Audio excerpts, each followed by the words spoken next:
O Rio de Janeiro está diante de uma aposta tão grande que pode mudar o rumo do estado nos próximos anos. A projeção divulgada pela Firjan fala em 526,3 bilhões de reais em investimentos entre 2026 e 2028, espalhados por cerca de 2.000 projetos. É um número enorme, difícil até de visualizar, e que coloca o Rio no centro de uma discussão que vai muito além de economia. A pergunta real é outra. Esse dinheiro vai se transformar em obras, empregos e crescimento duradouro ou vai esbarrar nos mesmos problemas que travam o Estado há décadas? A primeira informação que chama a atenção é que uma parte relevante desse valor já está em movimento. Segundo o levantamento, 1.882 projetos em andamento ou prestes a começar somam 327,6 bilhões de reais. Isso significa que não estamos falando apenas de promessas vagas ou ideias lançadas no papel. Existe uma base concreta de investimentos prevista para diferentes regiões e setores do Estado. Ao mesmo tempo, há uma segunda parcela que carrega mais incerteza: 79 projetos potenciais, que juntos representam 198,7 bilhões de reais. E é justamente aí que o debate fica mais interessante, porque potencial não é garantia. Potencial depende de confiança, de ambiente de negócios, de estabilidade e de capacidade de execução. Se esse pacote avançar, o impacto pode ser enorme. A estimativa é de cerca de 607 mil trabalhadores ocupados por ano durante a fase de implementação das obras. Depois, na fase de operação, os empreendimentos devem sustentar aproximadamente 638 mil empregos. Além disso, a Firjan projeta 6,4 bilhões de reais em arrecadação durante a execução dos projetos, e mais 3,8 bilhões por ano quando eles estiverem em funcionamento. Em outras palavras, não se trata apenas de construir, trata-se de ativar cadeias produtivas, movimentar municípios, gerar renda e ampliar a base econômica do Estado. Só que existe um detalhe decisivo: a maior parte desse dinheiro está concentrada em poucos setores. O principal deles é a energia, que sozinha reúne 215,7 bilhões de reais em investimentos em andamento, o equivalente a 65,8% do total mapeado. Dentro desse bloco, o grande destaque é o petróleo e gás, com empresas como Petrobras, Shell e Equinor puxando aportes relevantes em exploração e produção. Isso mostra a força do Rio nesse segmento, mas também levanta uma dúvida importante: até que ponto o Estado está construindo um futuro diversificado e até que ponto está reforçando uma dependência muito grande de um setor sujeito a oscilações globais? Outro eixo importante é a infraestrutura, com cerca de 41 bilhões de reais previstos ao longo do período. E aqui a conversa sai do abstrato e entra no cotidiano.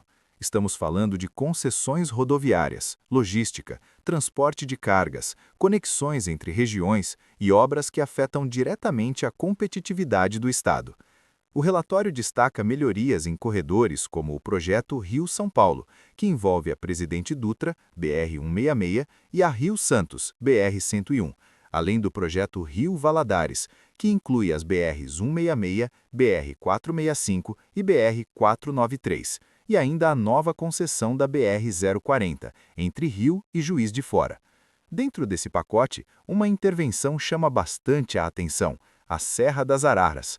O plano prevê um novo traçado para a pista de subida, com o objetivo de ampliar a segurança viária e melhorar a fluidez do transporte de cargas.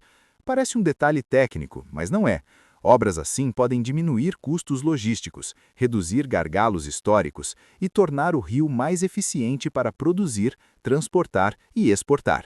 E quando um Estado se torna mais eficiente, ele não só atrai novos investimentos, como também aumenta as chances de transformar dinheiro em desenvolvimento real.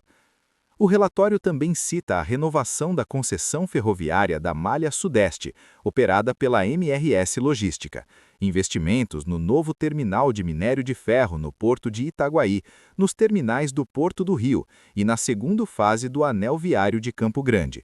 Quando você junta tudo isso, a imagem que aparece é de um Estado tentando reforçar sua posição como plataforma logística e industrial. O Rio tem localização estratégica, tradição portuária e peso nacional em setores-chave, Mas para aproveitar isso de verdade, precisa fazer essas conexões funcionarem de forma estável e competitiva. Na indústria de transformação, os investimentos somam cerca de 25,6 bilhões de reais, com destaque para o Programa de Desenvolvimento de Submarinos da Marinha do Brasil, o ProSub. Esse projeto inclui a construção de complexo industrial, 4 submarinos convencionais e um de propulsão nuclear, sendo tratado como o maior projeto nacional da indústria de defesa. 3 submarinos convencionais já foram incorporados à frota. O quarto foi lançado à água em 2025 e o primeiro submarino brasileiro com propulsão nuclear, o Álvaro Alberto, tem lançamento previsto para 2034. Esse ponto é importante porque mostra que o Rio não está lidando só com estrada e petróleo. Existe também uma dimensão industrial, tecnológica e estratégica em jogo. Já no desenvolvimento urbano, os investimentos chegam a cerca de 20,3 bilhões de reais, com destaque para saneamento.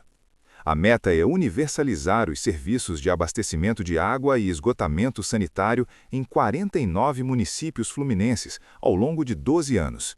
E aqui está uma parte menos chamativa da notícia, mas talvez uma das mais importantes. Porque saneamento não costuma render manchetes tão impactantes quanto uma refinaria, uma rodovia ou um submarino. Só que ele muda a vida real das pessoas, reduz doença, melhora a qualidade urbana, valoriza bairros, atrai negócios e revela se o crescimento está chegando de fato ao território. Mas o próprio estudo aponta que o Rio ainda precisa enfrentar travas sérias para que esse cenário se concretize.